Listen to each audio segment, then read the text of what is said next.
Social Tech, un espacio dedicado a conectar tecnología y construcción trasladados a un enfoque social. Yo soy Ariel Castillo, también conocido como BIM Nomad. Y yo soy David Barco, diario de un BIM Manager. Y si tienes curiosidad de cómo la tecnología impacta en nuestro día a día, este es el lugar adecuado. Esto es Social Tech. Pues muy buenas, Social Techers. Saludos desde una de las capitales del mundo. Aquí estamos en Bilbao, bueno, entre Bilbao y Donosti. Siempre andamos ahí a caballo entre estos dos maravillosos ciudades del País Vasco. Y nada, hoy estamos arrancando otro nuevo episodio de Social Tech y hoy contamos con un invitado muy especial, Alejandro Ruiz, que es el CEO y fundador de Check2Build, una de las empresas que más está empujando la innovación en el control digital en la construcción. Muy buenas, Alejandro, ¿qué tal? ¿Desde dónde te conectas tú? ¿Qué pasa, David? Me alegro de estar contigo. Estoy deseando visitar tu capital del mundo, que no he visitado todavía nunca, Bilbao, y sé que se come muy bien. Pero bueno, yo no me quejo, yo estoy ahora mismo en Marbella, que es donde vivo. Bueno, desde luego, ninguna envidia. Está claro que es una ciudad maravillosa y sí, efectivamente, esa visita la tenemos bien apuntada y tenemos ahí una fecha, finales de año de 2026, Berlán Basque Summit 2000, la cuarta edición, con lo cual yo creo que seguro que en esas fechas encontraremos... Como máximo para entonces. Efectivamente. Así que bueno, vamos a arrancar pues por casi lo más básico, ¿no? Alejandro, te seguimos muchos en redes sociales, hemos visto la trayectoria de tu empresa, pero ¿quién es Alejandro? Cuéntanos un poquito más. Bueno, pues ya tengo 31 años, entonces cada vez puedo contar más cosas, pero básicamente soy ingeniero de software, no estaba involucrado en nada en el sector de la construcción, pero en realidad sí, porque mi padre era albañil, mi hermano acabó siendo albañil, tenía una pequeña empresa de construcción y desde pequeño yo iba a mi padre a ayudarle a medir a las obras. Esto que acabas de decir me ha sorprendido muy gratamente. Mi padre fue albañil durante toda su vida. Es que se aprende un montón viéndolo desde dentro. Además, el ver la obra en la que llegas súper sucio por la noche a casa, en la que te dejan alguna facturita sin pagar, que te ponen un aprieto. Yo vi esa construcción desde pequeño.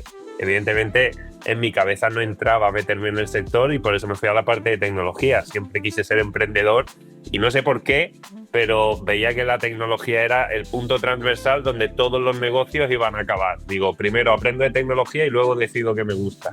Y resulta que terminando mi máster, ese gen emprendedor que supongo que de ver a mi padre toda la vida, para mí era como lo que tenía que hacer, se me cruzó con BIM, que no lo conocía para nada, pero terminé mi máster en Estados Unidos y un ingeniero brasileño que conocí de forma muy aleatoria, para que veas cómo es la vida, me dijo, pues mira, mi novia es arquitecta, ella trabaja en BIM, es 3D, ya los arquitectos hacen todo lo que necesitan. Bueno, en el ideal, en España mucha gente se reirá cuando estoy diciendo esto, ¿no? Pero se diseña en BIM y durante la ejecución se va modificando y al final tienes ya cómo queda la obra. Claro, ese es el ideal de usarlo, pero en realidad está muy bien. En muchos mercados es 100% real y a mí se me iluminó la bombilla. Digo, joder, pues si la arquitectura ya es 3D, yo por mi background tecnológico ya sabía que se puede hacer 3D de la realidad de muchas maneras. Con el móvil, con este iPhone que tengo aquí lo puedes hacer con poquita precisión. Con un láser escáner lo puedes hacer con mucha. Digo, joder, pues igual ya esas mediciones que yo hacía con mi padre ya no hay que ir a medir y pelearte con el que mide diferente y comparar un plano con un Excel. Igual metemos dos modelos 3D y lo tenemos todo objetivo. Y ese acabé siendo yo a los 25. No, desde luego. A mí lo que se me pasa por la cabeza es que le lleva a un malagueño a decidir irse a hacer las Américas, ¿no? A ir a estudiar a otro país. Bueno, seguramente muchos nos lo podemos imaginar, ¿no? Pero ¿qué fue lo primero que te motivó para hacer esto? Básicamente, ese gen emprendedor enfermizo que te decía que tenía, yo durante una etapa de mi vida estaba muy tranquilo, ¿no? Porque si eres muy autoexigente, pero el camino está marcado, pues sabes lo que tienes que hacer. Yo sabía que cada curso tenía que sacar todo 10 y mi ego estaba súper satisfecho. Eso es lo que hacía. Cuando el camino dejó de estar marcado, que es ya acabó la universidad, pues queda un máster, cuando estaba terminando el máster me empecé a poner nervioso porque es como lo que siempre he querido hacer en mi vida tiene que ser ahora, porque si no voy a empezar a trabajar en una empresa que está muy bien, pero no era lo que a mí me iba a hacer feliz. De hecho, durante la carrera que también estuve trabajando de ingeniero de software y tal, pues no me hizo muy feliz. Y estaba buscando un proyecto y cuando lo buscas no lo encuentras, pero yo sabía que tenía que ser algo disruptivo en tecnología y tuve la oportunidad de terminar la última parte de mi máster en San Francisco. O sea, si eres un enfermo del emprendimiento como yo, eso para nosotros es como la meca. O eso creía yo en ese momento. Ahora mi opinión ha cambiado bastante, pero bueno, lo veremos durante la entrevista. Entonces me fui allí, que era como Disneylandia, iba a eventos de inversores, gente presentando startups de todo lo que te puedes imaginar. Por ejemplo, en esa época se acababa de legalizar la marihuana en California. Entonces casi todas las presentaciones de emprendedores que veían era cualquier cosa de temas de marihuana. O sea, me acuerdo de una que era como una funda inteligente que te daba la marihuana que necesitabas para cada día. Una locura, estaban allí levantando capital. Entonces me fui para vivir eso y gracias a estar allí pues acabó saliendo lo que han sido los siguientes 6 años de mi vida. Todo pasó por algo. Bueno, te fuiste a ver el emprendimiento, no lo de la marihuana. Bueno, dejémoslo ahí. Eso es. Lo que pasa en San Francisco se queda en San Francisco.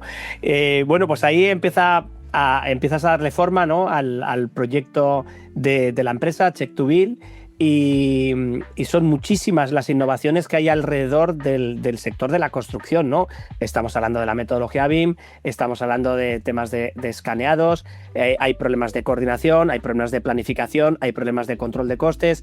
Bueno, en fin, las obras son entornos tremendamente complejos. Yo es una cosa que hago con mis alumnos de la universidad y de la escuela de boutique, el hacerles que sean conscientes de que por mucho que nosotros hayamos naturalizado una obra como algo lo más normal del mundo, una obra es tremendamente compleja, que agrupa una cantidad de gremios, de personas, de planificaciones, de plazos, de recursos, de intereses que son complejos alinearlos y llevarlos a materializarlos, a construir algo real donde la gente luego vive casas, ¿no? Entonces tendemos, sin querer, a trivializarlo porque es nuestro día a día, pero es ese entorno complejo del que estamos hablando, ¿no? Entonces, con todas estas situaciones, ¿no? ¿Cuál es el principal problema que tú viste para decir, ostras, yo me tengo que meter de lleno en empezar a desarrollar todo esto para resolver problemas que yo ahora estoy viendo que tengo capacidad de resolver? Mira, aquí resalto mucho la cantidad de errores que he cometido en estos 6 años, porque es de lo que más he aprendido y con lo que más hemos ido, no cambiando realmente, pero mejorando la forma en que hacemos las cosas. Es algo continuo. Y seguramente el error más grande que cometí fue construir la empresa desde una oportunidad tecnológica, ¿sabes? Yo vi una solución, pero no me obsesioné con el problema primero. Ese es el orden inverso, que te pone las cosas muy difíciles y lo normal es que no acabe saliendo bien. Lo que pasa es que la solución que yo vi, que es lo que te he comentado de comparar modelos 3D de la realidad con planos con modelos de arquitectura para dar insights automáticos de qué va bien, qué va mal, cuánto se va construyendo, realmente resuelve problemas. Hay que enfocarlo un montón más y yo no tenía el conocimiento suficiente de obra en ese momento para enfocarlo bien. Entonces empecé mal por enfocarme en una solución y no un problema, pero esa solución realmente va a problemas muy concretos que aportan valor. Y poco a poco lo fuimos aprendiendo, reenfocando y viéndolo. Concretamente el problema que yo le asocié primero, que a día de hoy sigue siendo como uno de los mejores puntos de venta, pero es difícil de implantar en los proyectos porque hay muchos intereses contrapuestos, es la certificación. Ese proceso que yo te decía en el que iba a medir con mi padre era para certificar y ya tú sabes que son peleas continuas de contratistas, promotores, yo mido tal, yo mido lo otro, no te pago hasta aquí. Nosotros quisimos con nuestra solución hacerlo objetivo. Quien nos contrate va a tener el poder de la objetividad. Entonces, en ese punto la solución, nuestra empresa era un poco mercenaria, casi siempre nos acabamos posicionando con el general contractor, que es como el que tiene sus contratistas y a alguien que le paga por encima, es como el perfil perfecto, quien tiene la oficina técnica, normalmente es nuestro cliente. Pero buscamos eso, el ok, las certificaciones de obra, que al final es lo que mueve dinero y es lo importante, tienen que ser objetivas y súper precisas. Y ahí es donde quisimos entrar. Pero para llegar a la solución a ello hay que hacer un montón de cosas antes. Efectivamente, ¿no? Porque, a ver, tú que ahora que estás explicando poco a poco qué es vuestra empresa, Check2Build, ¿no? Ahora, o sea, ¿cómo explicarías tú cómo aterrizas este concepto de certificación objetiva a una empresa de innovación en el que creas una plataforma online, en el que subes modelos BIM, esos modelos BIM se chequean contra escaneo, o sea, hacemos una fusión de entre realidad y modelo virtual, y en esas comparaciones es donde tú empiezas a extraer esa información objetiva, que es la que te va a ayudar a tomar esas decisiones más sencillas. Pero claro, esto lo acabo de contar así en 30 segundos. ¿Cómo narices llevas eso a la parte tecnológica, a la parte del algoritmo? Porque otra de las cosas que más me sorprendió cuando os conocí por primera vez hace ya un montón de años es que vuestros procesos son capaces de hacer lo que hacen otras empresas, en vez de en 48 horas lo hacéis en minutos, ¿no? Entonces, wow, ¿cómo conseguís? Ahora no me digas que es el secreto de la Coca-Cola, ¿no? Pero ¿cómo conseguisteis empezar? No te creas que hay tanto secreto, ¿eh? O sea, al final, el primer paso que dimos fue, esto primero tiene que existir. No sé cómo se llama todavía el problema que resuelvo, no sé todavía cuál va a ser el proceso de venta. Fue a modo kamikaze, pero sabíamos que la solución tenía un potencial enorme. Entonces, primero tenía que existir. Yo no te puedo decir que esto compara, da cierta precisión, te genera el reporte y tal, si no te lo puedo enseñar. Entonces, en primer lugar, lo que hicimos es ganar todos los procesos de startups que pudimos para decirle al mundo que existíamos. En paralelo desarrollábamos el producto y con gente que le iba interesando esto, joder, me acuerdo de un montón de personas con los que tú también tienes relación, que me echaron una mano enorme al principio, que veían el potencial ya no de la solución concreta, sino estamos disrumpiendo de una manera en una parte del sector que va a funcionar de otra manera dentro de 10 años. Igual estos chavales van por el camino. Entonces, ahí me echaron una mano enorme. ¿Cómo consigues empezar a materializar? Es decir, la solución la has conseguido centrar, estás resolviendo un problema, pero claro, ahora falta esa parte técnica. Yo me voy a poner un poquito la gorra de científico de la universidad, que tienes una hipótesis, estás tratando de resolver un problema, pero tienes que empezar a elegir. ¿Esto dónde lo voy a hacer? Voy a crear una base de datos, la hago en Excel, la hago en Query, la hago en vale. SQL Server. Vale, ahora tengo que empezar a automatizar. Lo hago con el programando, o sea, esa parte de cómo vas aterrizando todo eso. Yo creo que esto salió porque yo no era del sector, porque fui capaz de pensarlo mucho con el equipo desde el principio, desde un punto de vista muy software. Entonces no me preocupaba si era una edificación o si era un proyecto lineal.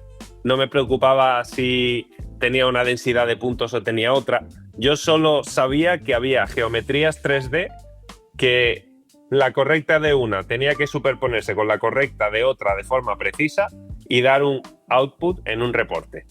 Entonces, pensándolo de manera muy máquina, muy ingeniera, en realidad te sale una máquina automatizada.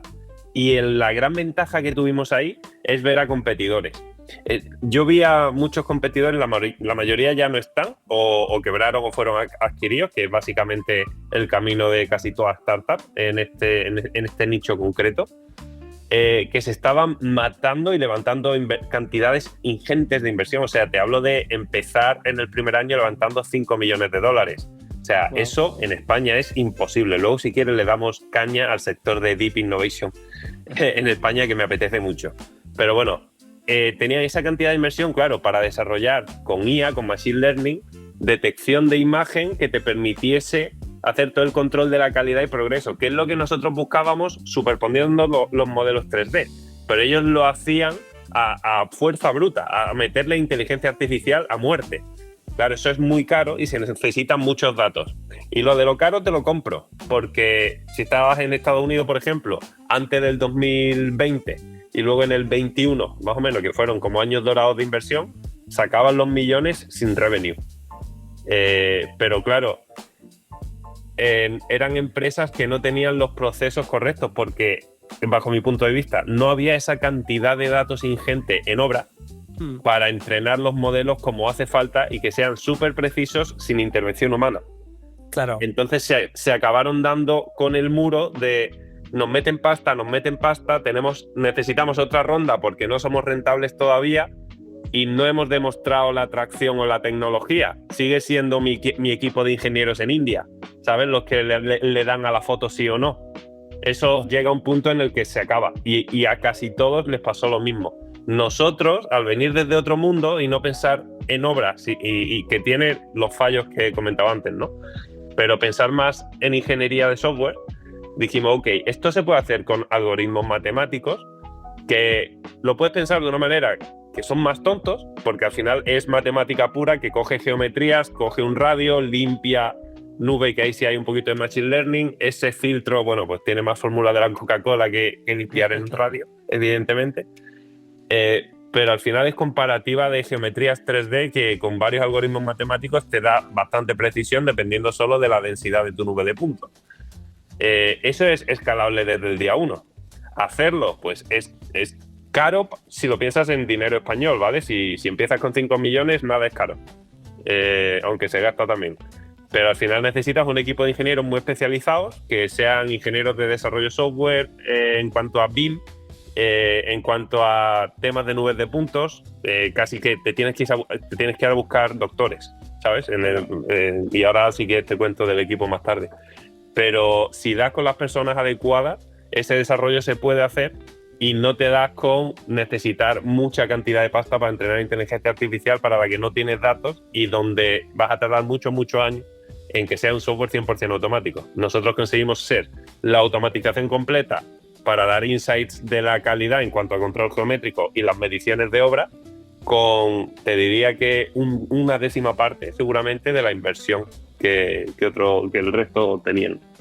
Sí, pero bueno, al final esto, como todo producto, tienes que empezar a aterrizarlo, tienes que ponerle cara, tienes que ponerle color, tienes que elegir si el logo lo pongo arriba a la derecha y si pongo un iconito, ese producto que tienes que ser usable, que tiene que ser, has hablado que es escalable, pero claro, tienes que conseguir que sea atractivo para el sector, ¿no? Y aquí yo creo que viene otra de las partes más complejas, ¿no? Has hablado de empezar por los constructores, porque al final, quieras que no, los grandes contratos en Estados Unidos pues manejan obras muy importantes y por tanto cualquier pequeña mejora en control de calidad en obra a ellos les va a suponer unas cantidades bastante importantes, ¿no?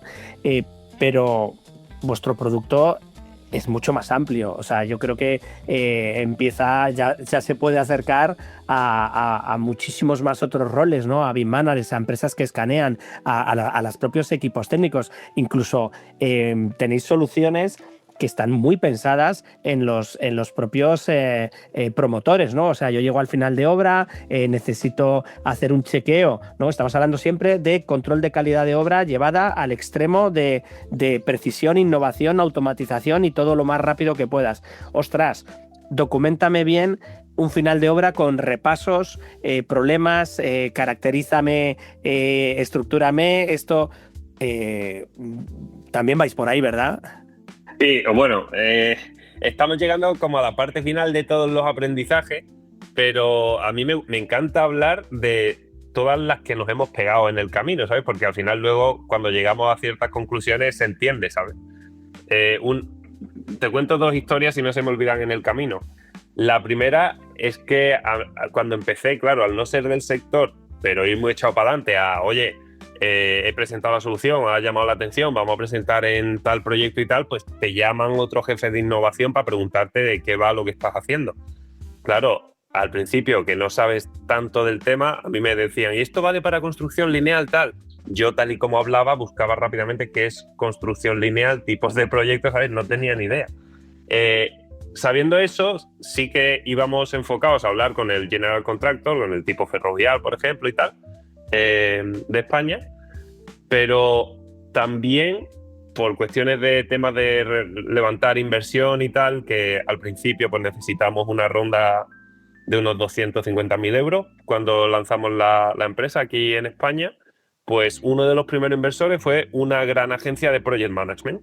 Entonces ahí aprendí que sí, el constructor, digamos, el grande puede ser mi cliente, pero es que hay una amalgama de players alrededor de la oficina técnica que mi valor es más grande del que yo creía, si le vamos sacando casos de uso bien. Entonces, eso fue un aprendizaje para mí que me iluminó la bombilla muchísimo, porque es como, vale, de una solución tecnológica genérica que no sabemos todavía cómo encajar, tiene dentro muchos casos de uso que con el lenguaje adecuado le vende a él, le vende a él, le vende a él, es decir, le aporta valor a todos esos players.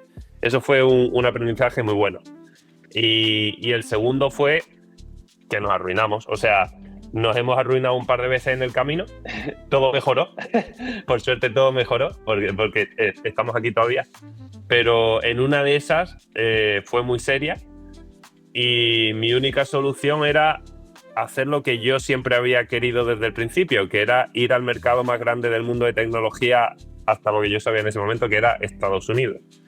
Yo empecé aunque la idea y todo surgió aquí, en Estados Unidos, yo la empecé aquí porque es donde tenía network, o sea, es donde podía formar un equipo, donde tenía profesores que me conectaban con ciertos proyectos de construcción y tal, pero siempre tuve en mente esto cuadra mucho en un mercado de construcción anglosajón, que es donde a mí me han hablado más de BIM, es donde parece que se controla más en ejecución, y luego nada es ideal, ¿eh? Y luego es un mercado de 400 millones de personas con el mismo idioma, y además en ese momento pues se levantaba mucha más inversión, no se necesitaba tanto revenue. Luego entramos más ahí si quieres. Total, después de la primera ronda nos quedábamos sin caja porque los primeros 3 años aquí fue pura construcción de producto y ver cómo lo encajamos los casos de uso. Iba a levantar una segunda ronda aquí a unas condiciones leoninas que yo casi perdía el control de la empresa, siendo algo casi sin revenue hasta el momento, no tenía mucho sentido. Me suena, Alejandro, me suena eso porque ya se lo he escuchado a otros colegas del sector que en España, pues eso, se mima muy poco este tipo de cosas. Bueno, voy a terminar de contarte la historia porque si me pongo a decir lo que pienso ahora, igual tenemos que terminar el podcast. Eso, bueno, mejor vamos a otra cosa. Lo avanzamos más adelante. Pero ahí, cuando me quedaba poquita caja, yo sabía que esto seguía teniendo sentido.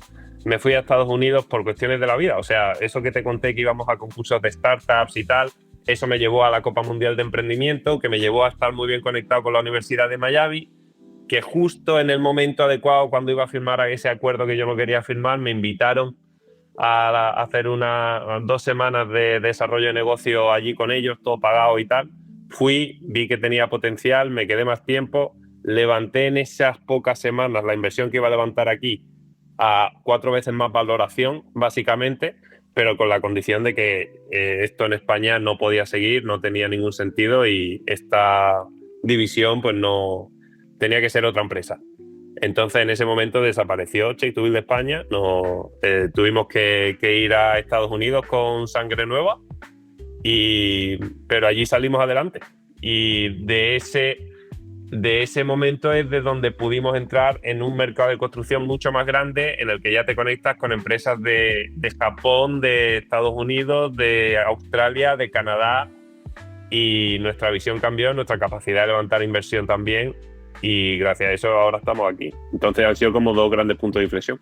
Sí, es que son entornos infinitamente más dinámicos. Yo no puedo decir que lo conozca en detalle, pero bueno, los escuchas de Social Tech lo saben muy bien. Nuestro compañero Ariel Castillo, que está en Cincinnati, hoy no podía venir porque le había coincidido en una reunión, lo hemos intentado y como hemos podido, pero bueno, le mandamos ahí muchos besitos y muchos saludos, y sí que nos da mucho feedback de las cosas que ocurren en Estados Unidos, pero sobre todo la agilidad con la que se toman las cosas.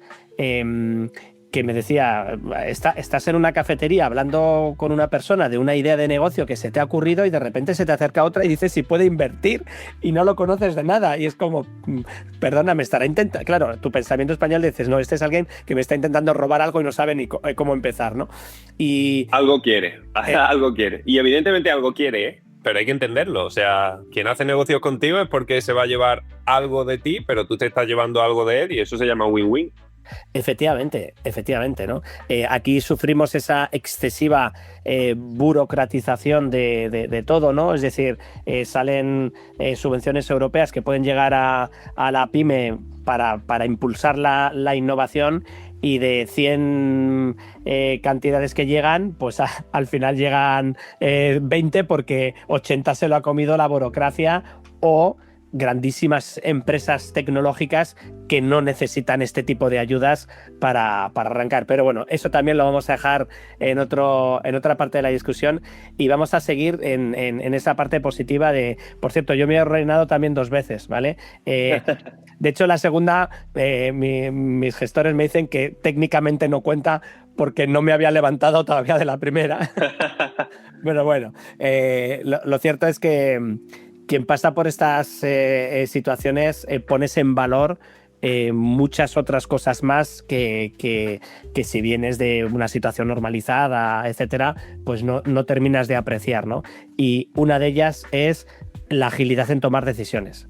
Hay momentos en los cuales yo la primera vez que me arruiné con el estudio de arquitectura fue porque, aparte de que también la gran crisis mundial ayudó, la famosa crisis del 2008 puso su granito de arena, pero también fue porque mareamos muchas cosas y era todo y un poquito más, y no, pero vamos a aguantar esto, no, y ya sabemos que no podemos mantener a estas personas en el estudio, pero vamos a aguantar eso. Es algo que cuando ya aprendes todas estas lecciones es, en cuanto tienes el primer indicio, mente fría, mente calculadora, números, y si no da, no da. Y es el proyecto... Este consejo que has dicho, o sea, estoy 100% de acuerdo. Yo me di cuenta también, como la segunda vez que nos arruinamos, que fue como hace 1 año y medio, y esa ya fue la seria, no puedes ir sobreviviendo. O sea, si vives sobreviviendo, es un sufrimiento que al final no vas a aguantar ni tú solo, ¿sabes? Ni vas a poder liderar a los que están contigo como se merecen. Ellos también los van a percibir. No vais a dar el valor. O sea, lo negativo atrae lo negativo y ya deja de salir las cosas como tienen que salir. Hay que tomar una decisión. Y a lo mejor te lleva a que sí o a que no. Lo normal es que te lleve a que no. Pero bueno, a veces también puede salir bien. Pero hay que no vivir sobreviviendo porque te consume. Eso es, y esa es una de las cosas que no se enseñan en ninguna universidad, o por lo menos yo en la que estudié no me enseñaron absolutamente nada de eso. En la europea sí que, la europea, entiendo que a día de hoy en muchísimos entornos sí que te dan muchas más nociones de ámbitos empresariales. Yo a mis alumnos se lo digo muchísimo, ¿no? El tratar de pensar en todas estas cosas que no te cuentan en determinados entornos, porque son las que suceden en el día a día y son las que tienes que saber enfrentarte a ellas, ¿no? Situaciones con personas, situaciones con temas financieros, situaciones que, lo típico, ¿no? Todo el mundo es amigo cuando te deja dinero para hacer algo, pero cuando hay el más mínimo problema, ¿no? Un amigo, bueno, ya te he hablado de él ya en alguna ocasión, ¿no? Pablo Caligaris, abogado, es el CEO de Bimética y, bueno, compañero nuestro de BinChannel. Me lo repite 1.000.000 de veces, ¿no? Cuando eres amigo y quieres hacer un negocio, con mayor razón tienes que hacer más papeles para dejar las cosas claras desde el primer minuto, y cuando encuentras esas cosas, esos espacios en los que empiezas a explicar, y si va mal esto, ¿qué hacemos? Y si pasa aquello, claro, te estás poniendo en tesituras que ojalá y no pasen jamás, y entonces eso irá todo fenomenal. Pero si pasan, ya tienes ese pequeño resguardo, ¿no? Entonces, esa cultura nos sigue faltando en nuestro contexto. Pero bueno, que nos vamos por las ramas aquí, esto me pasa mucho, tú tranquilo. No, y a mí me encanta también. ¿Tú sabes cómo me di cuenta yo de que vivía sobreviviendo? ¿Cómo? Cuando iba conduciendo veía puntitos blancos en la carretera. Ostras. Cuando estaba durmiendo me levantaba chorreando el sudor. Ostras. Cuando estaba paseando me iba el corazón como si estuviese haciendo una maratón. Digo, tengo 28 años, algo no va bien. No, efectivamente. No, y menos mal, o sea, menos mal, estás aquí, has salido adelante. ¿Cuántas personas sois a día de hoy en Checkpoint? Pues mira, eso también está muy bien. Hemos llegado a ser 11, ¿vale? Porque en este ego de comerte el mundo hay que tener el mejor software, hay que ser el mejor vendiendo, hay que todo es un Ike enorme. Éramos 11 tirando de inversión, llegamos a levantar 1,7 millones de inversión en Estados Unidos, que eso estuvo muy bien, fue un trabajo duro de 1 año y medio. Eso que te dicen de que en Estados Unidos igual lo ha vivido tu amigo, yo no lo he vivido, que esté en una cafetería comentando un proyecto y un tío viene de la mesa de al lado. Hay que lucharlo también, no es para nada el dinero fácil que tenemos en la cabeza, pero bueno, acaba saliendo bien, a nosotros no nos salió bien, sobre todo con un fondo de inversión sueco. Y estábamos tirando a tope para en cuanto el producto esté desarrollado, arrasamos. No, amigo, eso no va así. Una vez el producto estuvo desarrollado, teníamos la estructura de 11 personas comiéndonos la inversión, entre todos, pero teníamos que encontrar los casos de uso adecuados, cómo llegábamos a ellos, cómo iba a ser escalable. Había un montón de cosas que estando tan centrados en la solución no habíamos hecho. Entonces llegó el punto en el que lo apostamos todo para ir ahí a ser escalable y nos lo comimos todo. Y habiendo ocurrido eso, ya no levantas la siguiente ronda de inversión, porque tampoco es inversión por inversión. Hay que ser una empresa, hay que aportar valor, generar revenue, crecer. Entonces, y además, cuando hay cosas negativas, más cosas negativas empiezan a venirte. Y en eso también yo personalmente toqué fondo después de ver puntitos blancos conduciendo, como te decía. Y hubo un momento en el que decidí abandonar.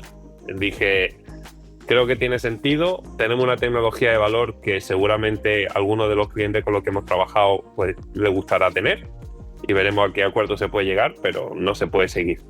Y al abandonar, me llegó la solución por teléfono, básicamente. Lo que necesitaba la persona que quiso ayudarme en ese momento me comentó la solución que teníamos, por eso es súper bueno rodearte, en mi caso, de personas mucho más mayores que yo, pero buenas personas, más mayores, con cargos de responsabilidad en empresas que saben lo que estamos haciendo y buenas personas. La misma, si es mala persona, no la quiero ni en mi agenda de teléfono. Ese es mi primer filtro. Esa buena persona que te digo me dijo cómo podía salir adelante. Hoy día esa empresa es mi mejor cliente y siempre estaré agradecido. El año pasado multiplicamos por 5 la facturación, así que de abandonar me vino nuestro mejor momento y ahora ya sí que nadie nos para. Oye, ya me presentarás a esa buena persona, que yo también la quiero para multiplicar por 5, ¿eh? Bueno, pues hemos estado hablando de casos reales y de poco a poco cómo ibais encontrando ese nicho. De hecho, me ha interesado bastante cómo es en vuestro análisis de la cadena de valor. De repente aparecían entidades o agentes como los project managers, ¿no? que en principio no estaban y demás, ¿no? Y entonces empezáis a aterrizar ya los diferentes tipos de casos de usos que empiezan ya a tener nombres y apellidos, ¿no? Es decir, oye, el scan to BIM, ¿no? Pero ya enfocado a ingenieros estructurales o a control de las instalaciones en obra, ¿no? O vamos a calibrar las tolerancias de la ejecución de las estructuras, que son uno de los mayores problemas que hay, especialmente cuando esas estructuras son ya no solo pilares y losas, sino que empezamos a hablar ya de elementos inclinados, escaleras, rampas o geometrías con otras, pues eso, aquí, circulares. Aquí ya se nos empezó a unir la siembra de los 5 años atrás. Ya son 6, pues la siembra de 4 años y medio, 5 años atrás. Y la solución está. Tenemos la madurez suficiente, ya tenemos estabilidad económica, pequeñita, pero ya había una estabilidad en la que no tienes que solo preocuparte de eso. Ahora somos capaces de decir, ok, ¿cómo habla el que me compra todo lo que es capaz de solucionar esa máquina que hemos hecho? Vale, pues hay mucha gente. Lo primero, ¿quién hace BIM y quién hace NUC? Primero, ¿quién hace BIM? Vale, España, complicado. Lo hay, pero luego en ejecución no se usa. Pues empezamos a responder nosotros nuestras propias preguntas. ¿Somos capaces nosotros de, si alguien lo hace al principio, ir modificando ese BIM automáticamente con lo que ve nuestra plataforma para que sí que lo usen en ejecución, pero que ellos no se tengan que preocupar? Para que tengan lo que de hecho al final pagan, que es un modelo as-built, lo pagan 2 veces.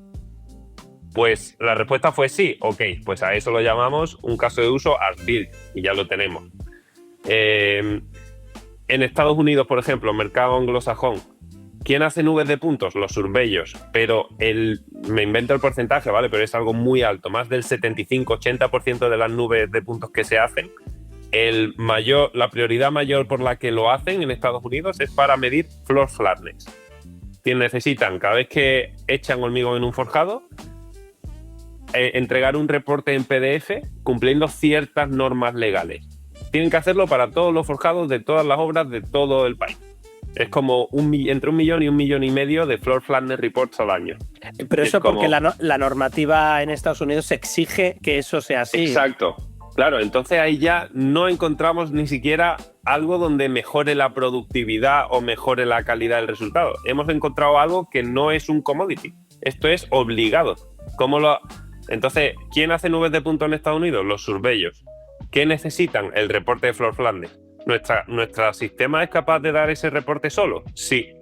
¡Wow! Pues caso de uso floor flatness, landing page enfocada a floor flatness y vamos a todos los surveyors a que compren cada reporte con nosotros. Porque en vez de usar ciclones de Hexagon y echar 2 días midiendo un forjado y tienen 200 forjados que hacer, pues con nosotros hacen 2 clics y lo tienen en 2 minutos.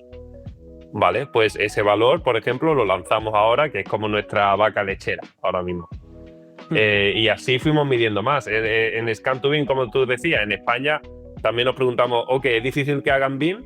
¿Y quién hace nubes? Pues hay muchos levantamientos, pero casi todos los levantamientos son para hacer Scan2BIM. ¿Qué necesita alguien que hace un Scan2BIM? Validarlo. Necesitan validar que la nube que se ha hecho coincide con el modelo BIM que le han dado después. Vale, pues esa validación, ¿por qué no la hacen con nosotros? Pues vamos a hablar con quién lo hace, vemos cómo les viene bien que se lo cobremos, con muchas comillas, y ese es un nuevo caso de uso. Y así nos fuimos ahí. Luego nos hemos ido a verificación de instalaciones, que es un caso de uso muy usado también en la parte de Estados Unidos para los subcontratistas de instalaciones, para verificar que lo que instalan está correctamente con respecto al BIM, para control estructural. Entonces así hemos ido hablando el idioma de cada caso de uso y a quién se lo vendemos y seguimos ahora mismo en esa dinámica. Ahora estamos enfocados en dar valor con todo el conocimiento que hemos generado a empresas de una manera un poquito más consultiva. Por ejemplo, ahora estamos integrando control de detecciones por imagen, ya no solo comparando modelos 3D, sino lo que tú decías antes de acabado. Es una nueva tecnología, hemos generado conocimiento en todo este año para desarrollarla. De hecho, nos lo han pedido mucho durante el periodo anterior. O sea, en acabados, ¿cómo me podéis ayudar? Antes la respuesta era, pues mira, no podemos ayudarte en acabados porque vemos el modelo 3D. Pero más allá de ahí no vemos qué tipo de material, si es el correcto, si tiene desperfectos. Ahora ya sí. Ahora hemos incluido una tecnología de imagen, de manera que repasos de final de obra o incluso las mediciones de la estructura metálica antes de echar hormigón, todo eso simplemente tomando fotos con nuestra aplicación te da un reporte verificado con blockchain. Ya lo tenemos también. Y eso es conocimiento que hemos generado durante todo este tiempo. O todo el tema de agentes de IA ahora. Las empresas de construcción seguramente estén bastante lejos de tenerlo, pero nosotros hemos generado un conocimiento de inteligencia artificial bastante potente en todo este tiempo. Ahora mismo implantamos sistemas de agentes de inteligencia artificial en empresas de nuestro sector. Son soluciones un poco más consultivas, pero claro, somos 7 personas ahora mismo en el equipo, pero el conocimiento que hemos generado en 6 años tiene un montón de valor para un sector que lo necesita todo, básicamente. Sí, es que, a ver, lo que tú estás diciendo que es lo que muchos de los que estábamos en el sector nos imaginábamos que iba a ocurrir en las obras pronto, ¿no? Lo que yo estoy viendo es que ahora las empresas que vais por este camino aceleréis de una manera brutal, porque no es una aceleración lineal, sino que son aceleraciones exponenciales. En el momento en que tú sumas BIM y le introduces en la comparación con imágenes, no es una capa más de datos, es que empieza a dar una multiplicación de soluciones enorme. Pero si a eso le metes la capa de blockchain, empiezas a meterle otras capas tecnológicas y si encima empiezas a meter la capa agéntica, bueno, pues evidentemente estáis en un tipo de empresa que sois, bueno, pues como se definió en su día, ¿no? Las empresas tech del sector de la construcción, que no se pueden medir con las empresas analógicas. Tú no puedes decir, lo citabas hace un momento, ¿no? Oye, esto se hace con un software determinado que tengo que estar dedicando aquí 12, 14 horas de procesados casi manual de una persona que está haciendo acciones constantemente, ¿no? Por mucho que luego tenga mucha tecnología por detrás.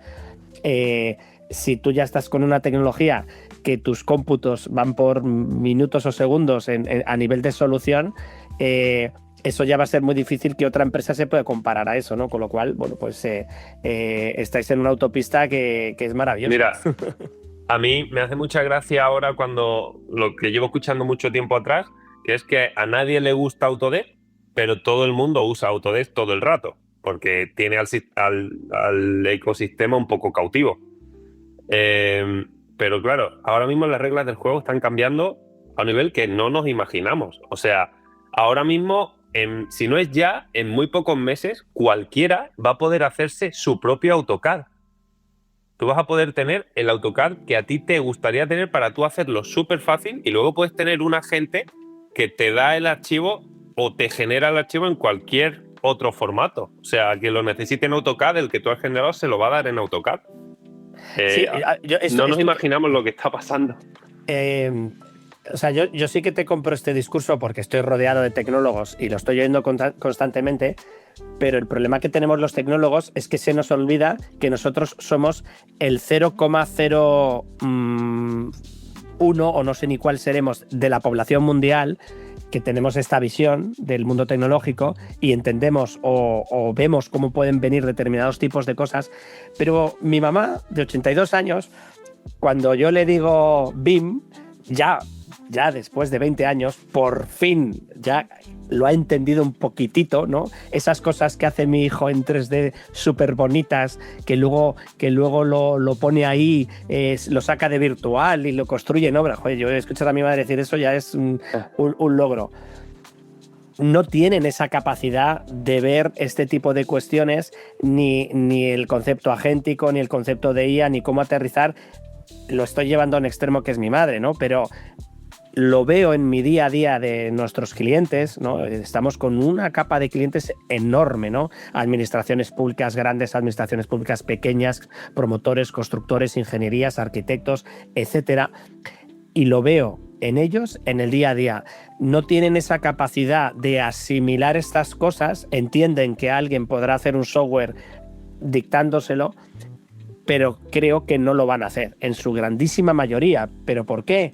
Porque yo lo entiendo. Es decir, ¿tú para qué vas a hacer un Word a tu medida si ya estás trabajando con un Word que te está funcionando? Vas a decir, no, hombre, es que yo me voy a ahorrar ya para los próximos no sé cuántos años las licencias de Microsoft y tal. Es mentira.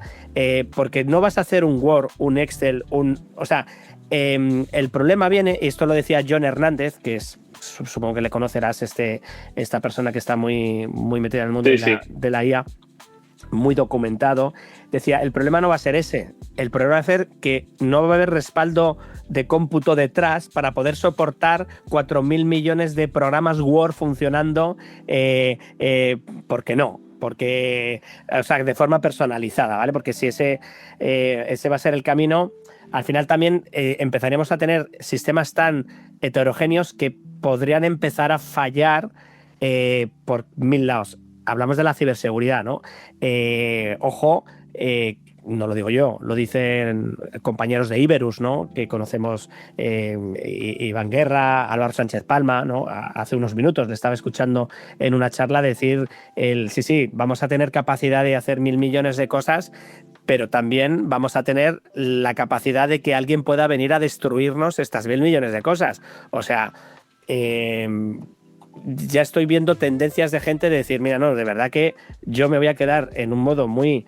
dejando que empresas como la tuya desarrolléis soluciones concretas, aplicadas, y chico, eso me cuesta un dinero. Oye, es que tú te lo has ganado porque habéis conseguido resolverme este problema. Yo no tengo la capacidad de estar pensando constantemente en resolver todos los problemas que tengo a mi alrededor solucionando un software a medida. Es un poco el discurso que también tenemos que frenar. Decir, oye, de verdad, dejar de decirle a la gente que se haga el software a medida. que es que la gente no lo quiere. O sea, el 90%, el 99%, otros sí, por supuesto, van a ser herramientas extraordinarias para un nicho de usuarios. Joder, yo también estoy rodeado de programadores y hasta hace muy poquito no les estaba oyendo en su discurso el tema de cómo estaban programando con los agentes, ¿no? Hace muy poquito me lo estaban explicando técnicamente, porque tú entiendes el concepto que tú le dices a un agente que te haga un software y te lo hace, vale. Pero cuando ya te lo empiezan a destirpar de no, es que tú tienes que crear una línea de desarrollo, tienes que no sé qué, tienes que darle unos permisos, tienes que darle una estructura, es un becario, tienes que ponerlo en marcha. Tú no le puedes decir, venga, ponte a hacer este informe, tienes que explicarle el informe, el estilo, el final, el resultado, 1000 cosas. Pero cuando ya los tiene, te lo ejecuta. Y entonces, cuando le dices, repíteme esto 1000 veces, ostras, ahí es donde es absolutamente extraordinario, ¿no? Bueno. Y lo que aprende en el camino. El tema es lo que aprende en el camino. Porque esa primera vez de ejecución ha aprendido que tiene que pulsar aquí y no tiene que pulsar aquí. Que le sale mejor si antes va a tu LinkedIn y chequea tal cosa. Entonces, las siguientes 1000 veces, cada una es mejor que la anterior. No, sí, está claro que eso nos va a cambiar la vida, nos la está cambiando. Lo que sí creo es que la sociedad en general no estamos preparados para que este cambio se produzca en menos de 10 años, te diría. Es que si no, realmente se estaría produciendo, ¿no? Si el CEO de Nvidia está acertado en su predicción, él publicó en Twitter o en el X que ya tienen la AGI, Nvidia. Si están en lo cierto, pues chicos, pues ya no son 10 años. Pues pasado mañana estaremos todos sentados. Ahí, eso depende totalmente de cuánto quiera crecer en bolsa al día siguiente y también de a qué le llames ágil.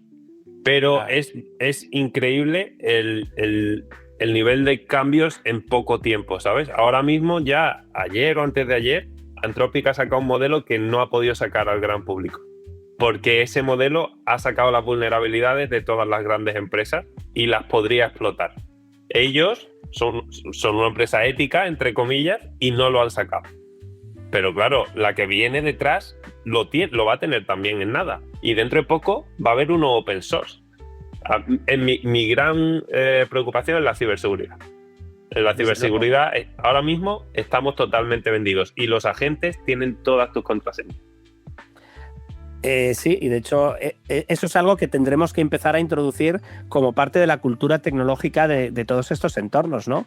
En un chat hace unos días lo comentaba otro colega, ¿no? Decía, oye, los que estéis utilizando esta aplicación con X, desconectarla inmediatamente porque ya se acaba de descubrir que estaban haciendo una copia de datos, que no sé qué, vamos, que te estaban robando información sin que tú te dieras cuenta, ¿no? Entonces, bueno, eso es algo que tenemos que aprender. Pero bueno, vamos a volver a la obra, vamos a volver a un tema que yo creo que nos preocupa, le preocupa a mucha gente, ¿no? Que es, y a ti y a vosotros, empresas como las vuestras, ¿no? Que tenéis desarrollos tecnológicos tan potentes, ¿no? Nos empezamos a chocar, habéis encontrado una solución, ¿no? Habéis ido a otro mercado, ¿no? Pero los que todavía estamos en un mercado como España, ¿no? O en un mercado latino, y vemos esa falta de madurez en la obra, ¿no? De que tienes que estar peleándote para pedir que hagan un escaneado de levantamiento de condiciones existentes para que la obra vaya bien, ¿no? Luego ya empiezan a entrar, ojo, esto parece que es interesante, y hacen 2 escaneados, ¿no? Pero parece que tienes que estar rogando. ¿Tú qué crees? O sea, ¿cómo podríamos nosotros ayudar, además de esa parte tecnológica, para que esa falta de madurez empiece a, no sé, se te ocurren, muchas veces empiezan a haber datos, ¿no? Datos que contrastan, ¿no? Ahorros de tiempos, ahorros de costes, etcétera. El cumplimiento de normativa, lo has dicho, ¿no? Claro, eso es difícil porque si no la hay aquí en España, que digas, no, es que tienes que, esto está obligado, ¿no? Pero ¿qué podríamos nosotros poner encima de la mesa para ayudar a quitar esas resistencias que hay tan grandes? O sea, hay que perderle el miedo a invertir en productividad. La productividad suena muy bien, pero luego el demostrar quién paga por eso y cuándo te paga por eso no es lo mismo, ¿sabes? El otro día me mandaba a mi hermano una solución chulísima de planos holográficos encima del forjado y no sé cuánto. Digo, ya, pero ¿y quién va a pagar por eso? La solución es chulísima, pero ¿quién lo paga? Entonces, si hablamos de BIM, o sea, es que no porque exista la tecnología, el que no la use es tonto, ¿sabes? El que no la use lleva teniendo beneficios en ese sector muchos años, y ¿para qué va a invertir nuevo dinero si a él le está yendo bien? Entonces, hay dos formas. O estás obligado, por ejemplo, con esas normativas de floor plan, ¿no? Entonces están obligados, hay que hacer nubes de puntos. O es la tecnología la que tiene que adaptarse al sector, no es el sector el que tiene que adaptarse a la tecnología, ¿sabes? Porque el sector ya funciona y lleva funcionando muchos años. Por ejemplo, en BIM, yo entiendo que haya reticencia a usarlo durante la ejecución, porque necesitas a un arquitecto experto en BIM involucrado en toda la ejecución, y la transmisión de información no es perfecta porque hay un montón de gremios, como tú decías antes. Si hay una tecnología que es capaz de llevarte las builds durante toda la ejecución, bueno, igual no estoy diciendo bien el concepto porque tú me lo has corregido alguna vez y no se llama build. El as record, el modelo que se va haciendo mientras hacemos la obra. Hasta el final, pues igual lo que necesito es un agente que sea capaz de llevarme ese as record y me lo vaya modificando. Bueno, yo he hablado antes de nuestra plataforma, que conforme haces los chequeos es capaz de hacerla. Igual tienes un agente que recibe nubes de puntos, te va usando nuestra plataforma, te va llevando todo el as record. Es nuestro objetivo. Ahora mismo nosotros lo que estamos desarrollando es una experiencia agéntica de nuestra plataforma al completo. Esto, por supuesto, no es algo que vaya a salir mañana, pero es en lo que estamos trabajando. En nubes de puntos, pues yo entiendo que no se quiera hacer nubes de puntos, porque es súper complicado y tedioso y caro manejarlo. Los dispositivos, para que sean precisos, tienen que ser los caros. Entonces ya te vas de 12 a 20.000 euros, te puedes ir tranquilamente y te puedes ir más. Necesitas al técnico que vaya allí, que es como si fuese el topógrafo, pero igual tarda más que el topógrafo, porque el topógrafo sabe cuáles son sus puntos, va, pam, pam, pam. Es más completo, sí, da mejor solución, pero es que esa empresa ya estaba generando beneficios antes de que esa nube de puntos existiera. Igual la solución es que tenemos que para que esto se implante en procesos genéricos de obras, en todas las obras, igual es que falta robótica, por ejemplo. Yo relaciono mucho las nubes de puntos con robótica. Cuando la robótica se democratice en coste y sea muy fácil tener un perrito, por ejemplo, que va por la obra con su cacharro encima haciendo la nube de puntos, y haya mejorado también la tecnología de nube de puntos a ser muy precisa en móvil, que lo va a ser, que es cuestión de tiempo. O sea, que con imagen y lidar móvil encima de un robot que sea autónomo sea muy precisa, esto en menos de 10 años seguro. Igual ahí es donde realmente pues le estás aportando un pedazo de valor. A ver, todas estas cosas es cuestión de tiempo el cómo se van naturalizando, ¿no? O sea, hace 10 años ver un dron era como la cosa más rara del mundo, parecía casi hasta un ovni, ¿no? Ahora, a día de hoy, estás en cualquier lado y ves un dron en una esquina, no sé qué. O sea, lo ves por casi todos lados, por no hablar ya de situaciones ya bastante más dramáticas, ¿no? De que ya están utilizándose de forma sistemática en entornos bélicos y en ese tipo de historias. Pero volviendo a la parte positiva, es una gozada estar en una obra y de repente estar viendo en el horizonte, sobrevolando el dron que está haciendo sus fotos a una altura que tiene un riesgo enorme de temas de problemas de seguridad, y que nadie va a mandar a ningún loco a subir ahí arriba a generar ese riesgo, cuando ahora el dron te lo hace de una manera. El tema con tecnologías disruptivas que aportan gran valor es, ¿antes de esa tecnología se podía hacer? ¿O esta tecnología lo que permite es hacerlo mejor? ¿Sabes? En construcción, si es que no se podía hacer, claro, entra. Pero si es solo que lo vas a hacer mejor, que ese solo puede ser, podemos estar hablando de millones, pero si es que lo vas a hacer mejor, es mucho más difícil de implantar, porque es un sector con márgenes muy pequeños, por ejemplo. Sí, pero, por ejemplo, yo ahí, yéndome al tema de la seguridad y salud en obra, hay entornos donde te dicen ¿qué posibilidades tengo de que si yo implemento esto reduzco los riesgos laborales? Y es como 100%, ¿no? Porque estás sustituyendo que una persona tenga que estar utilizando medios auxiliares encima de un andamio en lo alto de una catedral donde donde no hay elementos rígidos casi por ningún lado. Y dices, no, ahí voy a meter un dispositivo, el que sea, un dron, un robot o lo que sea, y eso reduce el 100% el riesgo laboral de que una persona pueda tener un accidente, ¿no? Claro, ahí hay situaciones en las cuales también se entra por ese ámbito, ¿vale? Por el ámbito de empezar a minimizar. Bueno, esto yo lo recuerdo escuchárselo a Pablo Cordero, ¿no? Mi buen amigo de Wiseville, cuando contaba pues la primera vez que utilizaron un dron y tal en un tema cementero, en una tolva. Yo no entendía nada, porque es la primera vez que escuchaba un caso de esto, tal, y me decía, no, joder, sí, David, tío, pues normal, macho. Una tolva, ¿tú sabes cuánto tienen que estar cronometrando el tiempo? Una persona no puede estar más de no sé cuántos minutos porque es un entorno sin oxígeno. O sea, sin oxígeno significa que como se le abra un poquito la máscara, se muere instantáneamente porque no tal. Y ahí de repente empezaron a meter drones de inspección y no sé qué, y automáticamente, primero, riesgo de seguridad completamente eliminado, pero no solo eso, es que antes el técnico bajaba una vez cada 2 horas y ahora el dron va cada cuanto te dé la gana y no protesta y no sé qué. Entonces, ahí sí que yo veo que en esos ámbitos la robótica empezará a dar un salto.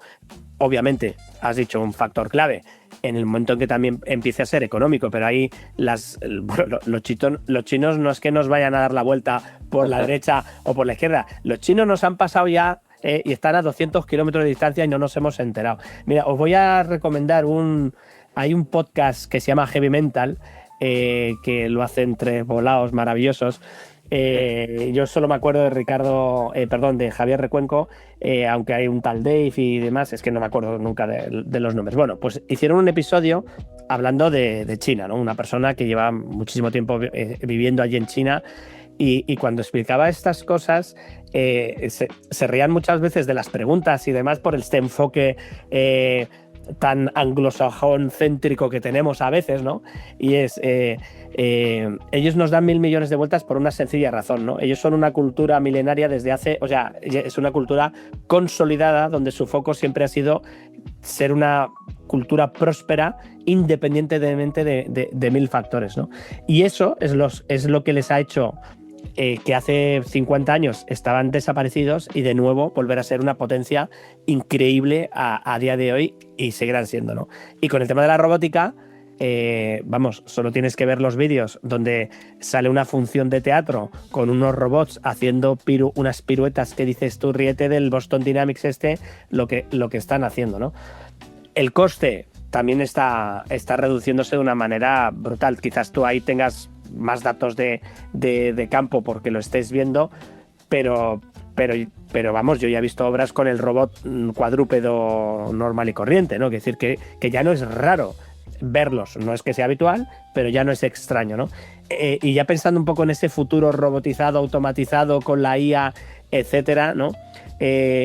Claro, te podría hacer la pregunta, ¿cómo ves esto dentro de 10 años? Yo creo que es casi imposible imaginarse esto dentro de 10 años, ¿no? Pero de hecho, quien sea capaz de imaginárselo bien dentro de 10 años van a ser las siguientes grandes empresas. Ahora mismo estamos en el punto donde estaba el final de los 90, inicio de los 2000 de Internet. No existía Instagram, no existía Spotify, no existía muchas de las otras YouTube. Dentro de 10 años existirán empresas que dominan muchos temas que ahora no están. Estoy convencido. Sí, sí. Y bueno, y así nos metemos. Oye, a mí, hablando de esto de este futuro del sector de la construcción que nos espera en muchos años, ¿no? Yo que tengo 2 pequeños padawans, ¿no? Uno ya de 19 y otra de 11, y que me preocupa mucho, ¿no? Bueno, me ocupa el estar pensando en hacia dónde ellos podrán dirigirse en sus futuros laborales, ¿no? ¿Qué consejos les podríamos dar a todas estas personas que quieren empezar a entrar en el mundo de la tecnología, ¿no? Por ejemplo, mi hijo mayor, pues oye, está ahí con estas cositas, ¿no? No sé si lo hilo con otra pregunta que me has dicho antes. Oye, apúntate esto de Deep Innovation y luego hablamos, ¿no? Vale. ¿Qué le podemos aconsejar? ¿Qué tipos de empresas, qué tipos de entornos sería ahora interesante estar mirando para poder visualizar caminos interesantes? Mira, yo he estado los últimos 3 meses en China. Mi visión con respecto a Estados Unidos en los últimos 2 años o así ha cambiado bastante. O sea, ya no la idealizo tanto como lo hacía antes, y de hecho, ahora que acabo de volver de China, creo que la número 1 a nivel tecnológico, sin ninguna duda, es China. A nivel económico, por cómo el dólar está considerado todavía referencia y el yuan no tanto y tal, pues vale, te lo puedo comprar que todavía es Estados Unidos. Pero estuve en Taiwán también, que es como China hace 20 años, y la única diferencia que es una China estadounidense. Entonces, yo veo como una diferencia de unos 10, 20 años ahora mismo entre estar en Estados Unidos y estar en China. Evidentemente, no en los campos de arroz de China, pero tampoco en los establos de Nevada, ¿sabes? Habiendo estado allí en China, algo que me gustó mucho es que tú allí no puedes montar una startup que sea un portal de compra-venta de coches. O sea, nadie te da dinero. Sí, oye, que generas revenue y tal, pues serás una buena empresa, hay 1.400 millones de chinos, allí con que algo vaya bien tienes un mercado, imagínate qué grande es. O sea, en Shanghái viven 26 millones de personas, media España o más, solo en Shanghái. Aquí en España, la empresa que consigue inversión primero es la que primero demuestra un buen proceso y una buena atracción. Oye, que lo entiendo, ole quien lo consigue, ¿eh? Pero claro, si montas, y siempre pongo el mismo ejemplo, un portal de compra-venta de coches con un buen marketing, un buen equipo, pues va a generar revenue rápido. Pero ¿qué valor real estás aportando? Bueno, un competidor más. Pero eso a España, ¿en qué le ayuda? China eso lo entiende muy bien. Ellos imponen la innovación cada 5 años, y ahí, pues, oye, entra un sistema de gobierno que yo no lo quiero, pero que demuestra que es más eficiente económicamente que lo que nosotros estamos haciendo. Cada 5 años imponen de 3 a 5 líneas de innovación. Ahora, por ejemplo, están en ciberseguridad, robótica, tecnología agéntica y alguna más. Y toda la inversión del país va a esas 5 líneas. Wow. Si tú te quieres salir de esas 5 líneas, suerte, pero es que no eres llamativo, no estás aportando al país, ¿sabes? No estás aportando. Yo lo veo como la humanidad, ellos lo ven al país, lo entiendo. Pero yo, si monto algo que no es deep innovation, o sea, yo no siento que esté aportando. Y eso no cuadra con la tesis de inversión española, porque me toca más de cerca, probablemente europea en muchos casos. Pero claro, si tú ahora buscas empresas que dominan el mundo, entre comillas, europeas, ¿cuántas hay? Seguramente cero, ¿eh? Casi cero. Y éramos como la cuna del conocimiento y no sé cuánto. Esa mentalidad de amarrategui, digamos, en la inversión, nos está matando de una manera muy loca. Y hago un llamamiento, por favor, dejar de darle dinero a las empresas que hacen plataformas de compraventa. Sí, dar dinero a innovación de verdad. Yo estaba viendo eso. Por ejemplo, allí los doctores de universidad son superestrellas. Si toca que la línea de innovación de estos 5 años es un campo en el que tú eres doctor, olvídate, o sea, vas a montar tu startup con tu grupo de alumnos y si tienes un buen track record como investigador, 100 millones de salida, 100 millones de valoración de salida. Yo estaba viendo eso a la par que veía como un doctor en España estaba a punto de curar el cáncer de colon y casi estaba pidiendo caridad. Digo, es que yo tengo claro quién es el tercer mundo ahora, ¿eh? Yo estoy absolutamente convencido que vivimos en un sistema donde el nivel de burocratización es obsceno en algunas cuestiones, ridículo en otras tantas, y todo eso es un consumo del sistema que está muy bien diseñado para que entes políticos sigan viviendo de todos estos cuentos que montan y sigue la pelota cada vez más, ¿no? Y llegaremos al punto en el que seremos 42 millones de funcionarios, ¿no? Y luego unos locos que se han liado a hacer puestos de trabajo, ¿no?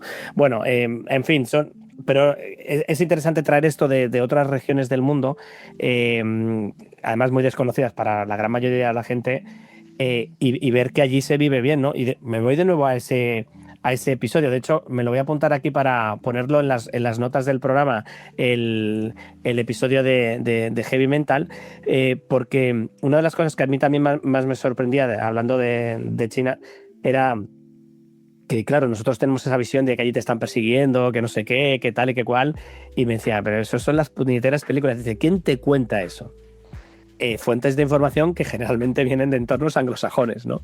Cuando realmente vives aquí, en un país como este, y vives normal, por supuesto, con sus singularidades culturales, etcétera, pues te das cuenta de que te han estado mintiendo en muchas cosas. Pero bueno, a mí China me flipa un huevo con el tema de la innovación. Es un referente clarísimo a día de hoy en muchísimos aspectos, ¿no? Y creo que en el ámbito de la construcción me suena que estuvisteis por allí haciendo un viaje bastante potente, ¿no? Para seguir aprendiendo, ¿no? Aprendiendo de qué se está haciendo. Llegó el momento en el que el estar en Estados Unidos y tal está muy bien, pero tenemos que seguir innovando. O sea, no podemos parar de buscar la vanguardia en lo que sea que hagamos. Y de hecho, vimos una oportunidad de aumento de productividad gigante en la IA, la capacidad de programar que tenemos ahora, que ahora genero productos hasta yo, ¿sabes? Con las capacidades de IA que tenemos. Entonces me quise ir a buscar las empresas más disruptivas del mundo, por un lado para hacer contenido, porque comunicar me gusta, y lo tenemos en nuestro canal ahí de YouTube, que luego haré spam cuando nos despidamos, y por otro lado para buscar acuerdos con esas tecnologías y traerlos a nuestro sector, ¿sabes? Porque hay cosas muy chulas que se están haciendo, por ejemplo, con detección de imagen, que sé que aportaban valor con nosotros. Entonces estuve 3 meses viajando por allí, por Singapur, por Taiwán. Vi por ejemplo, una tecnología 3D que es sin gafas, es la más realista del mundo, es la única que es inmersiva a nivel de que si viene un león te atraviesa, no es como que se difumina, ¿sabes? Cuando está cerca. Y ahora están haciendo oficinas de project management inmersivo para proyectos de construcción a raíz de una conversación que tuvimos. Wow. Entonces, claro, yo veía la sala con pantallas y tal, y ellos lo que fabrican son sus propias pantallas, son teles especiales con su propia tecnología. Pues ahí había una oportunidad. En lo que te decía con imagen, ahora mismo ya una de nuestras ramas de solución es detección de imagen para la parte de acabados y tal. Ellos no estaban en construcción, ahora sí lo están con nosotros. Queremos seguir aprendiendo todo el rato y es en Asia donde se está cambiando el mundo ahora mismo. En Estados Unidos se mete mucha inversión y se mantiene la carrera, pero yo sería tonto si no me voy a donde creo que de verdad están pasando las cosas, que es allí. Y si China se dice mucho que copió de nosotros, pues no seamos tontos, veamos qué hacen ellos, cómo lo hacen, cómo lo venden, a quién se lo venden, y lo voy a hacer yo también, ¿no? Y ha sido uno de los propósitos. No, fenomenal. Bueno, pues vamos a ir avanzando ya hacia la parte final del episodio. Y tenía aquí apuntado yo que el 28 de mayo, jueves a la tarde, hora española, se va a celebrar, estáis siendo colaboradores y estáis ayudando a que se organice una mesa tecnológica que se llama Mesa Contec, en la que se va a contar con Miguel Villamor, Fernando Valderrama, Carolina Ramírez, Alejandro Ruiz, David Barco. Y bueno, ¿qué va a pasar en esa mesa? ¿Qué va a ocurrir ese día? Yo quiero sacar todos los temas que son un poco peliagudos y poner a gente que sabe más que yo a debatir sobre eso. Yo quiero saber por qué, por ejemplo, el tener sistemas de agentes operando dentro de una constructora no empieza a ser algo común, porque va a ser o está siendo ya lo común en banca, en otros sectores. Ahí, por ejemplo, la construcción no se puede quedar atrás, como se ha quedado atrás históricamente. Le tenemos que meter un empujón. Y hoy día, mira, te doy un ejemplo que me vuelve loco, y si va a esta empresa, se lo voy a preguntar. Ahora no voy a decir el nombre, pero se lo voy a preguntar en la mesa. Que para implantar inteligencia artificial en una gran empresa española de temas de construcción, sé de primera mano que lo que han hecho es pedirle un plan de acción a una gran consultora que cuesta $100.000 por persona al año.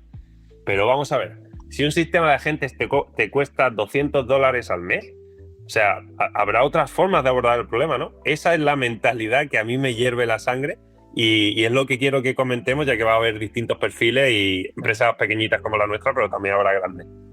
Va a estar divertido. A ver, yo lo primero es esta mesa que obviamente desde nuestro entorno, desde Berryland, desde el ecosistema Berryland, desde Boutique de New School, pues ya es la cuarta mesa tecnológica que organizamos, ¿no? Os dejaremos referencias en las notas del programa de las anteriores que han habido, pero vamos, son tremendamente fáciles de localizar en nuestros canales de YouTube, y especialmente en mi channel. Y siempre que aparecen estos momentos, lo más importante de todo es estar con gente que ya se ha peleado de forma real con muchas de estas situaciones de cambios de paradigma, de implantaciones tecnológicas, ¿no? Y una de las cosas que yo me llevo de ti, Alejandro, es la primera persona que escuché decir algo que ya le había escuchado a muchos expertos de no, es que aquí lo que hay que hacer es traer una idea que funcione en un entorno anglosajón y luego materializarla y hacerlo aquí en España. Eso te lo escuché a ti decir, pues lo que hemos hecho ha sido ¿no? Bueno, pues vosotros que os habéis peleado con esas transiciones, con ese crear producto, con ese implementar soluciones complejas, ¿no? Yo creo que va a ser bastante interesante el tener ese debate entre estas personas el próximo mayo. Así que nada, os mandaremos a todos los escuchas, os enteraréis seguro por las redes sociales, porque haremos mucho ruido con esta nueva edición de la Mesa Tecnológica, que por cierto, esta Mesa Tecnológica estará apadrinada en cierta manera, además del apoyo de Check2Build, por supuesto, que nos ayuda a que esto sea sostenible, por el Berryland Bastek Summit. O sea que también estará ahí el Congreso presente en cierta manera para darle mucho más apoyo y arropar esta jornada, ¿no? Bueno, vamos a finalizar con algo que nos encanta aquí en Socialtech. Estoy preparado. Le llamamos los tips de la industria, ¿no? Son una serie de preguntas rápidas, esperamos también respuestas más o menos rápidas, ¿no? Por decirlo de alguna manera, tienes máximo un minuto por respuesta, ¿no? Verdadero hándicap, tanto para el que hace la pregunta como el que la responde. Así que nada, bueno, son preguntas que están relacionadas, muy enfocadas obviamente en cómo el control de calidad y la innovación en las obras, ¿no? Nos puede ayudar de diferentes maneras. Así que venga, vamos allá con la primera pregunta, ¿no? En las obras que tenéis en marcha o con las que colaboráis, ¿no? ¿Qué tipos de desviaciones suelen aparecer con frecuencia cuando se compara un modelo BIM con la realidad ejecutada? Desplazamiento en tabiques, en muros. Fallos en los espacios de huecos de ascensor y número uno, sin ninguna duda, planitud de suelo. O sea, correcciones que tienen que hacer sobre la planitud del suelo. Doy por hecho que en todos ellos cuesta dinero la solución. Sí, en algunas más que otras. Por ejemplo, en planitud del suelo, como la solución tarda un par de minutos, pues normalmente se hace nada más terminar de poner el hormigón para que todavía no esté duro. Claro. Sí, no, pero lo que me refería es que si esto no se resuelve, a la constructora le va a costar dinero resolver el problema. Sin ninguna duda, siempre. De hecho, muchas veces lo que conlleva es renegociación con el cliente sobre cosas que han pasado y se remodela el BIM, más que tirar algo en la obra. Venga, vamos con la segunda pregunta. En los proyectos donde habéis trabajado con Scan2BIM para control de calidad, ¿qué reducción de retrabajos o incidencias estáis viendo más habitualmente? Más que de retrabajo, la gran reducción es en tiempo, en productividad. Con nosotros una verificación de un Scan2BIM, pues la haces, como te digo, de 2 a 5 minutos, y una verificación de un Scan2BIM más o menos complejo te puede llevar de un día a una semana, pero tranquilamente, y te he dicho un día por ser bueno. Entonces es una variación de productividad que no tiene ningún sentido. Vamos con la siguiente pregunta y nos vamos ahora con los ingenieros de instalaciones, con los MEP, con los gremios que tiran tubos, que tiran trazados de tuberías, ¿no? Esto es lo más complicado. Muchas desviaciones se detectan cuando ya los falsos techos, las tabiquerías están cerradas, ¿no? Entonces, ¿en qué fase del proyecto tendría más impacto aplicar esta validación con captura de la realidad? Cuando más se hace es nada más poner instalaciones, por supuesto, antes de cubrirlo, porque hay que hacer la nube de puntos antes de cubrirlo. Y ahí siempre se ven muchas inconsistencias que conlleva remodelar el BIM. Cuando más sentido tiene hacerlo es justo antes de que se instale, porque lo que validan son los huecos en estructuras por los que tienen que pasar. Entonces ves en ejecución que esos huecos van a cuadrar bien con las instalaciones diseñadas. Es ahí cuando más sentido tiene. Vamos con otra pregunta de cuando se analiza una obra con nubes de puntos frente a un modelo BIM, ¿qué tipos de tolerancias o errores geométricos suelen aparecer más? Y amplío la pregunta. ¿Y tenéis algunas recomendaciones relacionadas con tolerancias? Vale. Todo el mundo quiere 1 milímetro, ¿vale? Pero cuando hablas de tolerancia en construcción, todo el mundo se ríe si dicen menos de 2-3 centímetros.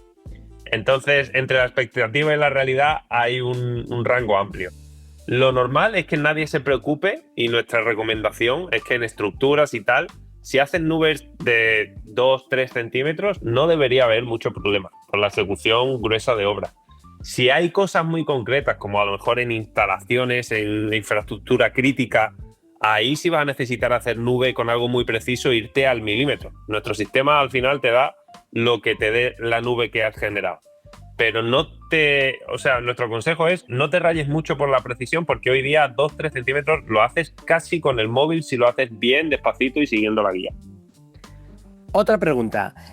Si hablamos de retornos de inversión, me consta que habéis sacado una herramienta para hacer esos cálculos de cuánto cuesta la innovación y qué retorno voy a tener. ¿Dónde se recupera antes la inversión? ¿En temas de estructuras, instalaciones, en certificaciones, en otros? Pues mira, sin ninguna duda, meter inversión en preobra es lo que... inversión en innovación en preobra es lo que más te va a dar retorno de inversión. De hecho, en nuestra calculadora de inversión, que todo el mundo que quiera la puede usar ahí, se consideran distintos tipos de sistemas en las distintas fases de obra, con distintas ponderaciones, y depende de tu proyecto medio, te da un retorno de inversión u otro en tiempo de equipo trabajando y en dinero puro. Todo lo que inviertas en innovación, en que los procesos después sean más mecanizados, es donde más inversión hay. O sea, donde más retorno de inversión hay. Perfecto. Dejaremos también en las notas del programa este enlace a las herramientas de retorno de inversión. Y vamos con dos últimas también sencillitas, ¿no? En términos de tiempo, ¿cuánto puede tardar hoy un análisis manual de la calidad de la obra frente a un análisis automatizado con captura de realidad? Vale, o sea, esta depende mucho de qué tipo de revisión de obra es la manual. Digamos que es una planta de un edificio de edificación, pues no te va a llevar menos de un par de días si te vas al detalle, ¿vale? Si haces solo lo gordo, que se dice mucho en obra, pues te vas a dejar un montón de cosas. Pero bueno, digamos que un par de días es algo muy normalito que te lleve. Con nosotros, en el peor de los casos, un chequeo que tenga nubes de, no sé, de 100 gigas, o sea, que eso es mucha obra a la vez, se va a chequear el 100% de lo que tenga la nube y te va a tardar, no sé, 1 hora en el peor de los casos que me estés dando un estadio completo. Wow. Bueno, y para finalizar, si nos está escuchando una constructora, un jefe de obra, un BIM manager, una empresa de escaneado, ¿cuál sería el primer paso que le recomendarías que diera, ¿no? ¿Qué uso práctico, por dónde podría empezar? Algo que hago en todas las llamadas que tengo ahora, porque ahora nuestra forma de hablar con las empresas es casi que ellos me venden a mí su problema y no les vendo yo mi solución. Lo primero que haría es, ¿cuál es el problema que más impacta mi cuenta de resultados este año? ¿A quién le puedo preguntar cómo minimizar ese impacto? Y ahí que reserven una llamada conmigo y yo les cuento. Pero normalmente ese es el mejor modo de verlo. Perfecto.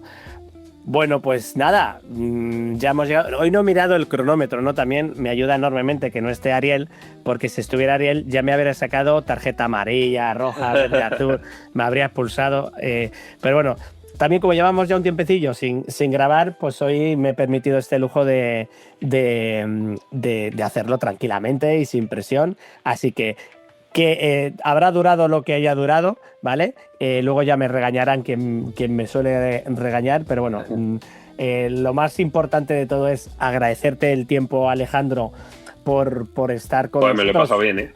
Porque sé que tu agenda es complicada y siempre encontrar un huequecillo se agradece, así que las gracias, por supuesto. Y bueno, si alguien quiere contactar contigo, ¿qué medio le recomendarías para ponerse en contacto?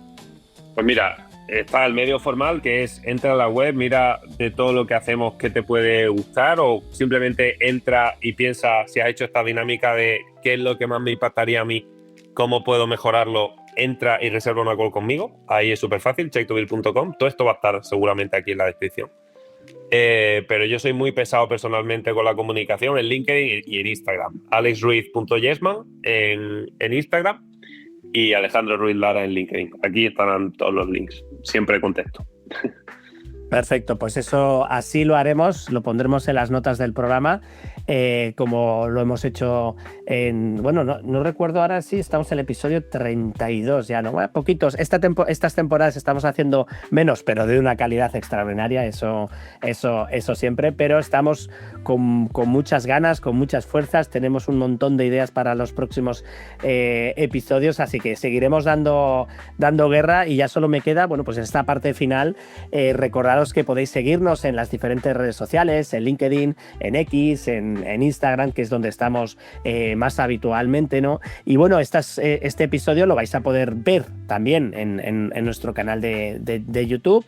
Así que solo os pedimos a cambio que lo compartáis con amigos, con familiares, con vuestras mamás, con vuestras abuelas, con nuestros abuelitos, para que conozcan un poquito de lo que estamos haciendo en el sector de la construcción. Nos deis 5 estrellas, likes, arcoíris, unicornios, todas esas cosas que ya sabéis que a mi hija le encantan.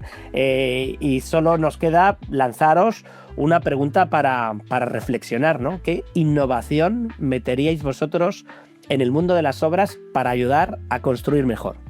Bueno, ahí lo voy dejando y por supuesto cerramos dando las gracias a Check2Build por apoyar nuestras iniciativas y al ecosistema Berryland y nuestros compañeros Boutique de New School, Bean Channel, Gest Project, por estar ahí, por supuesto Berryland, el primero. Gracias a este esfuerzo colectivo conseguimos llegar un poquito de la tecnología y construcción social a vuestras vidas. Nos vemos en el camino de los datos. Adiós, goodbye, agur. Edición y mezcla, Luis Huesca.